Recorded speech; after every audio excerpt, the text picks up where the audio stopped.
Sveiki, čia Kotaro ir būtent nuo praėjusių metų pabaigos aš pradėjau gido darbą, gidavimą ir vedu ekskursijas po Japonijos miestus, kaip po Kyoto, po Osaką, po Tokiją ir net po Japonijos provincijas, kaimus ir taip toliau. Ir tada galite daugiau sužinoti apie Japoniją, apie vietas, kurias tik vietiniai japonai žino.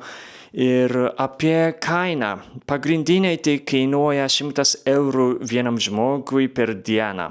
Bet jeigu būsite daugiau nei 3 žmonių grupėje, tada tai kainuos 250 eurų per dieną. Na tada, jeigu norite gido Japonijoje, tada man parašykite asmeniškai žinutės per Instagramą, Facebooką arba net elektroninį paštą. Galite rasti video aprašyme ir aš laukiu jūsų žinutės. Ir per mano gidavimą galite daug daugiau galite sužinoti, pamatyti Japoniją. Ačiū. Sveiki, kaip gyvenate, čia Kotaro ir dabar esu Hikonės mieste. Važiavau beveik 1 valandą iš Osakos ir atvykau į Hikonės geležinkelio stotį. Ir čia yra statula. Jis yra buvęs šio regiono valdytojas ir vadinasi turbūt Naomasa. Naomasa, jo, čia rašoma. Ji valdė šį regioną 16 ir 17 amžiuose. Aplink geležinkelio stotį taip atrodo.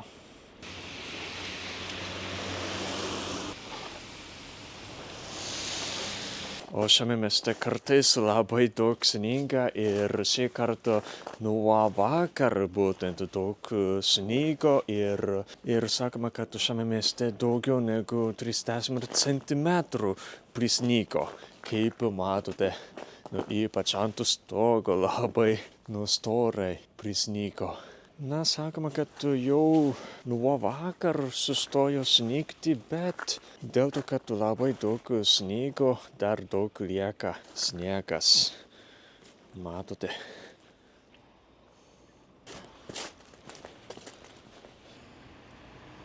Žmonėms reikia išvalyti čia sniegą. Labai sunkus darbas. Ir šiame mieste yra labai graži pilis, kaip matote, ten yra snieguota pilis. Ir šita pilis vadinasi Hikone pilis ir egzistuoja nuo 17 amžiaus pradžios. Sakoma, kad yra 47 pušys ir šitie pušys yra jau 300 metų.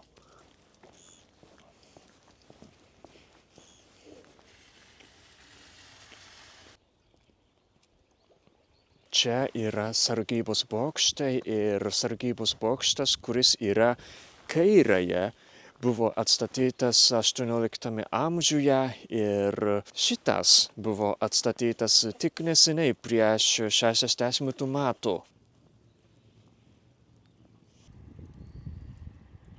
Ir čia yra status kampas, todėl priešams labai sunku įsiveržti. Bokšte yra duobės ir iš tų duobių galima buvo šauti šautuvais arba strėlės, kai priešai turėjo sunkumų įsiveržti. Čia yra arklidė ir viduje taip atrodo ir sakoma, kad viduje galima buvo laikyti telpti 21 arklys.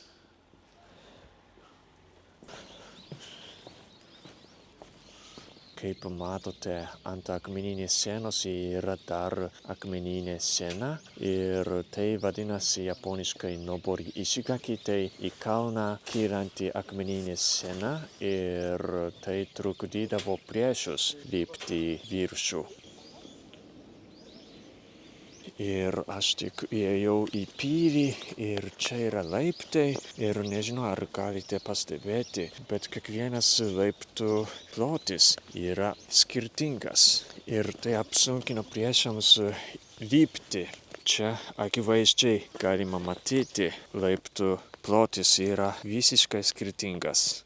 Na todėl tai turistams irgi sunku kopti, nelengva.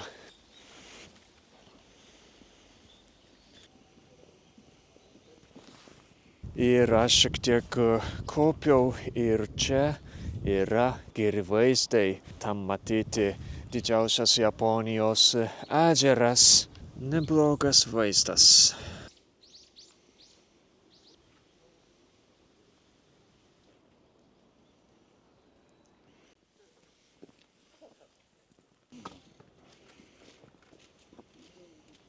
Ir čia yra Hikonės pilis, kuri egzistuoja nuo 17 amžiaus. Kaip matote, yra labai graži pilis. Kiekviena šios pilies vėjalentė labai graži ir skirtinga. Ir dėl to labai prabangiai atrodo, gražiai atrodo. Sakoma, kad šią pilį pradėjo pastatyti 1604 metais, bet po 2 metų jau buvo pastatyta. Labai greitai buvo pastatyta ši pilis.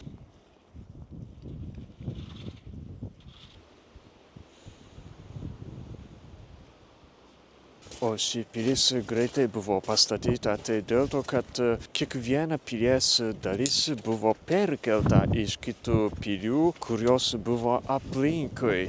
Ir sakoma, kad dauguma šios pilies dalių buvo perkelta iš vienos pilies, kuri buvo Odz mieste, tai irgi Šikos prefektūroje. Ten tolumoje yra Odz miestas.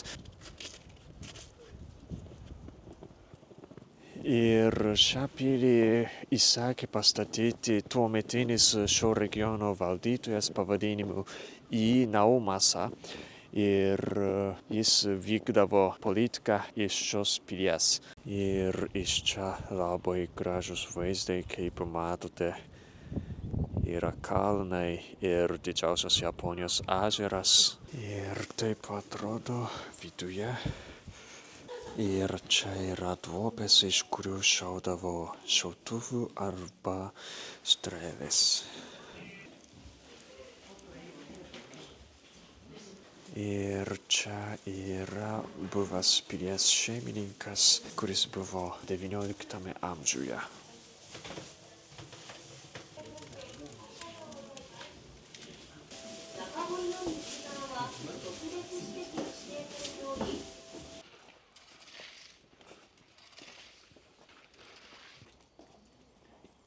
Ir čia yra sodas esantis prie pilies. Tai yra šios pilies šeimininko sodas. Ir sakoma, kad net šiame sode yra ryžių laukas. Arba buvo. Šitoje lentoje rašoma, kad yra ryžių laukas, bet nežinau, kur yra ryžių laukas. Turbūt po sniegu yra. Kaip matote, dabar tvenkiniai yra apledėję. Bet tikrai čia gražus sodas.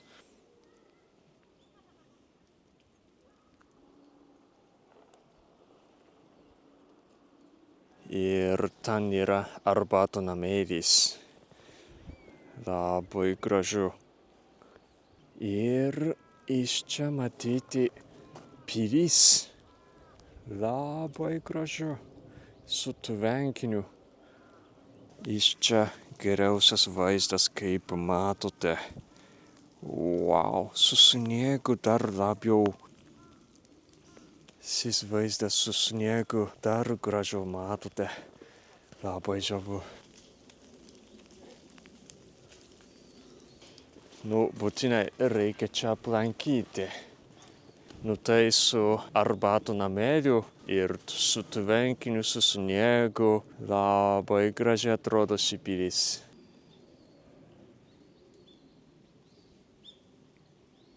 Ir tai yra rezidencija.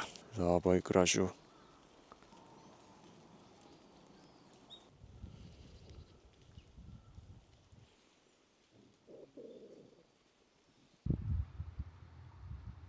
Ir aš atėjau prie didžiausio Japonijos ežero. Čia paplūdimys jau visiškai apsnigtas paplūdimys, labai gražu. Ir dabar jau po 4 valandos ir netrukus bus saulėlydis. Nu tam labai gražus oras, kaip matote. Labai žavu.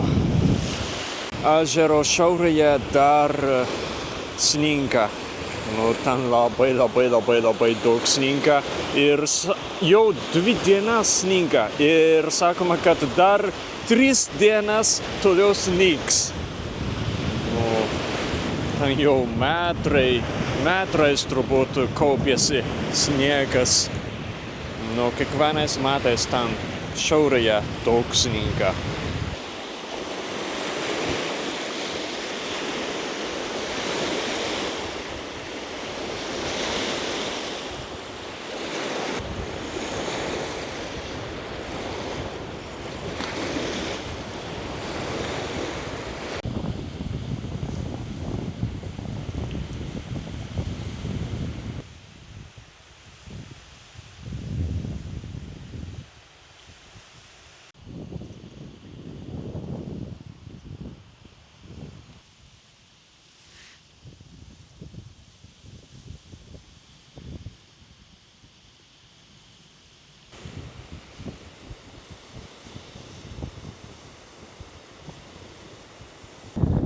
Dabar jau po saulėlydžio, todėl aš dabar grįžtu. Ačiū, kad žiūrėjote ir iki. Sveiki visiems! Neseniai pradėjau YouTube kanalo narystę ir įkėlusiu labai daug video iš Japonijos. Ir tada galite sužinoti ir išmokti daugiau apie Japoniją. Na, todėl prisijunkite prie mano YouTube kanalo narystės. Ačiū!